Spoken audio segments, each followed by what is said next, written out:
अस्सलाम वालेकुम व्यूअर्स, उम्मीद है आप सब ठीक होंगे। आज मैं आपके लिए अरवी गोश्त का सालन लाई हूँ। अरवी बहुत मज़े की सब्ज़ी होती है। आप इसको पहले अच्छी तरह से छील के और गर्म पानी से इसको धो लें।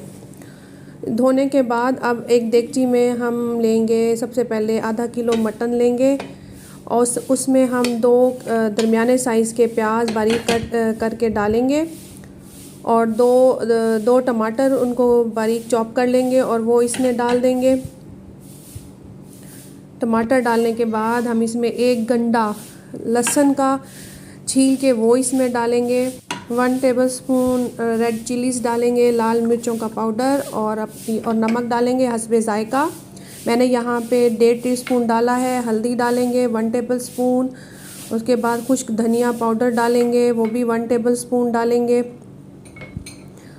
और उसमें पानी डाल के मैंने इसमें 1 से 1.5 गिलास पानी डाला है। इसको दरमियानी आंच पर ढक्कन दे के इसको पकने के लिए रख देंगे और उस वक्त तक पकाएंगे जब तक गोश्त अच्छी तरह से गल जाए। मैंने क्योंकि देगची में पकाया है तो इसके लिए मुझे 1 से 1.5 घंटा जो है वो गोश्त को गलाने में लगेगा। अगर गोश्त सख्त है, नरम है तो 40 मिनट्स में गल जाएगा। इसके बाद आप इसको दम लगा के छोड़ दें। 1 घंटे के बाद मैंने देखा तो अब इसको चेक किया है, गोश्त जो है वो अच्छी तरह से गल चुका है और अब मैं इसको अच्छी तरह से मिक्स करके जब ये पानी थोड़ा सा खुश्क हो जाएगा तो इसमें मैं 1 कप के करीब ऑयल डाल दूँगी और ऑयल डालने के बाद मैं इस गोश्त को उस वक्त तक भूनूँगी जब तक गोश्त जो है वो ऑयल ना छोड़ दे और पानी खुश्क ना हो जाए। जब पानी खुश्क हो जाएगा और ऑयल निकल आएगा तो यहाँ पे जो ऑयल है उसने किनारे छोड़ दिए हैं। अब पानी खुश्क हो गया है और ऑयल नज़र आ रहा है। तो अब मैं इस जगह पे इसमें इसको भून के अच्छी तरह और इसमें अरवियाँ डाल दूँगी जो मैंने छील के काट के और गर्म पानी से अच्छी तरह से धो ली हैं। या मैंने अरवियाँ इसमें डाल दी हैं। अब मैं अरवियों को भी गोश्त के साथ 1 से 2 मिनट के लिए इसको भून लूँगी ताकि ऑयल में अरवियाँ अच्छी तरह से फ्राई हो जाएं।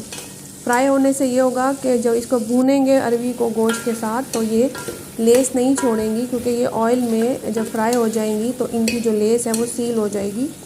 जब अरवियाँ फ्राई हो जाएं ऑयल में और भून जाएं तो हम इसमें इतना पानी डालेंगे कि जिसमें ये गल जाएं। मैंने यहाँ पे एक बड़ा कप जो है वो भर के पानी का डाला है। अब मैं इसको मिक्स करके हल्की आंच पे थोड़ी देर के लिए इसको हल्की आंच पे दम लगा दूंगी। इतनी देर के लिए लगाऊंगी कि ये उसमें गल जाएं और इसके बाद मैंने इस पे हरी मिर्चियाँ भी डाल दी हैं। ये आपके लिए ऑप्शनल है, अगर आपको अच्छी लगती हैं, लेकिन इसका टेस्ट बहुत अच्छा आता है।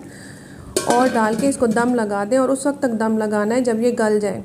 आफ्टर 20 मिनट्स जो है मैंने हल्की आंच पे दम लगाया था। 20 मिनट्स के बाद मैंने चेक किया तो अरवियाँ जो हैं वो अच्छी तरह से गल चुकी थी और मेरा जो सालन है वो बिल्कुल रेडी हो चुका है। अब मैं इस पे थोड़ा सा गरम मसाला डालूँगी और इसको गरम मसाला डालने के बाद आंच बंद करके इसको दम लगा दूँगी ताकि ऑयल सालन के ऊपर आ जाए।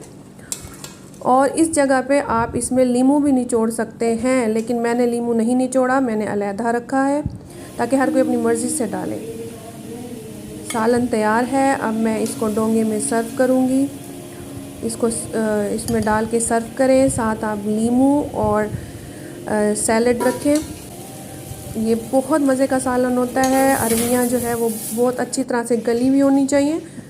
जब आप इसको खाएंगे तो आपका पेट भर जाएगा, लेकिन आपकी नीयत नहीं भरेगी। इतनी मज़ेदार ये रेसिपी है। व्यूअर्स, अगर आपको मेरी रेसिपी अच्छी लगी है तो इसको लाइक करें, सब्सक्राइब करें और बेल आइकन को प्रेस करें।